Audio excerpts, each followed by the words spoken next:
Who am I really? I am a kind of person that believes that every single small action that we take is a lot more important than who we are. Who we are, as in how old we are, our gender, the color of our skin, how much money we make, doesn't really matter to me. And I'd like to share with you a story and how I came to learn about who I really am. I'm 17. I'm holding the hand of my girlfriend. We are in the underground in the train in Paris.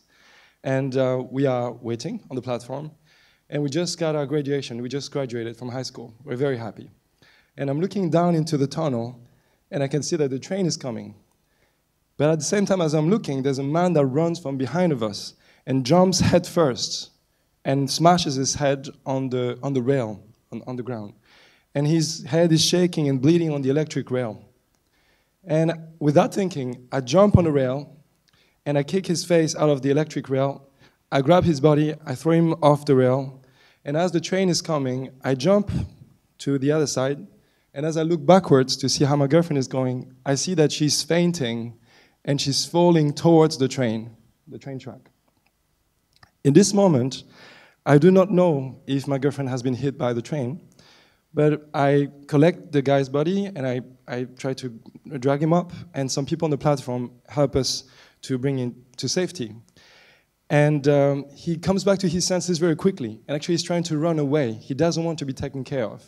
And the train departs, and I see that my girlfriend is there, and she's fine. Her head was not hit by the train. She's surrounded by strangers trying to help her. So in a blink of an eye, I saved this guy who was trying to kill himself, very obviously. And I almost killed myself, and I almost killed the woman that I loved. And so it was a pretty shocking moment, but it kind of worked well in terms of how I was educated. My father is Japanese, my mom is French, and so I grew up with the unspoken rule of Japanese tradition, of Bushido. And in the tradition, we are told that we have to respect all the people, and they have to look for us, they have to protect us, to the point that they have to be willing to sacrifice their life to protect us. And so it also works very well with the definition I came across recently of what is courage. The definition says that courage is the willingness to sacrifice one's own comfort or one's own life for something greater than oneself. But then, for weeks after this incident happened, with my girlfriend, we had a lot of chances to exchange about what happened. And her conclusion was that I cared as much about the life of a stranger, if not more, than about her life, or at the expenses of her life. And so that, for me, she was nothing special. That's what she felt. And so we separated shortly after that. And that was a very painful realization, but also it helped me to discover something about myself, is that I have this unbounded sense of empathy. How far do you extend your empathy? Is it just for your family, or is it for your countrymen in Hong Kong, or is it for China, or is it for people who look like you? Or is it for the humankind? Or is it with the animals? Maybe you're a vegetarian. Or is it for the trees? Maybe you are care for the environment. Or maybe you feel very deeply moved when you see the power of a mountain, or when you see a sunset. Maybe you feel that those are, powerful experiences for you. But these are human impulses. These are human desires. But human needs are different. And those things can either be, the things I described before were either instinctual, so these are things that we have in us, or things that we can learn. We can learn empathy. And so if you look at human needs, when we are born, we discover very quickly we need to be warm, we need to eat, we need to have a shelter. And then as we grow up, we discover all these new needs that we have, that we want to have money, we want to have a nice house, we want to belong to a family, we want to love as well, we want to have recognition from our peers, we want to achieve great things, and we want maybe to aspire to some spirituality, we want to understand why in our lives. And what really fascinates me is that we have designed the whole world around our needs. If you look at a society that is based on agriculture, it is there to supply our need for food And industrialization has allowed us to make ourselves building shelters and clothes to be easier. And service help us to get people closer. And now we live in this kind of intermediary adolescence. It's what so many people call the age of data.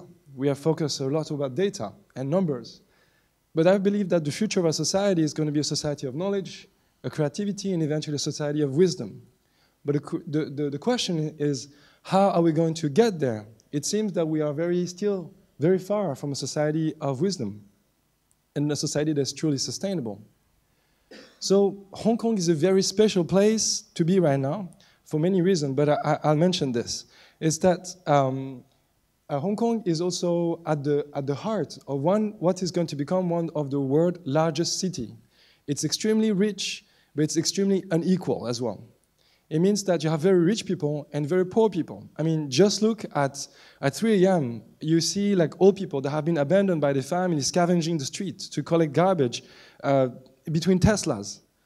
And if you look at the states of development, like we have the most materialistic society, we have everything we need, the logistics, everything that is necessary, but still one of the most wasteful and the least recycled, one of the cities that recycles the less.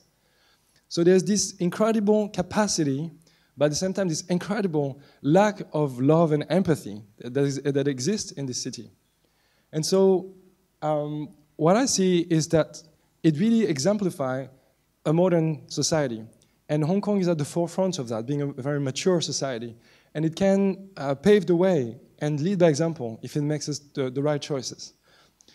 The way I see society is that without healthy environments, if you don't have clean air, clean water to drink, you can't have healthy families, you can't have healthy companies. If you don't have a healthy company, you can't build and maintain advanced technology. And people think about money as the main point of focus, but money is just a form of technology. But the problem in our society is that money has become the center of the reason, the motivation for making all our decisions. And we are willing to sacrifice the environment and sacrifice the life of many people for money. But why I was talking about courage is I feel the courage is embedded in this arrow. Is the courage to admit that the only way we're going to build a sustainable society is to change the order of priority. If we want to have a society that's sustainable, we need to invest in the foundation of our wealth, in the foundation of our sustainability.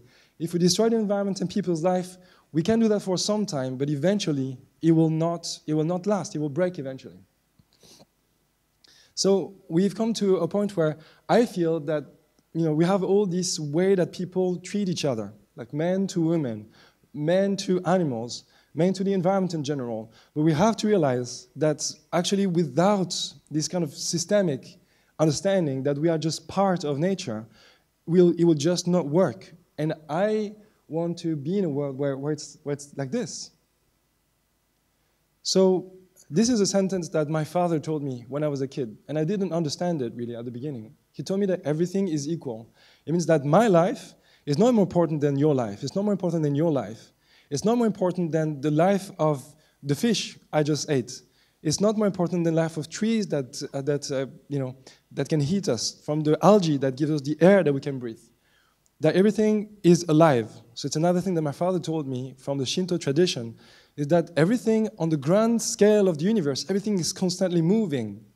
And at the small scale of the universe, also everything is moving. At the atomic scale, there's only movement. Nothing stays in the same place.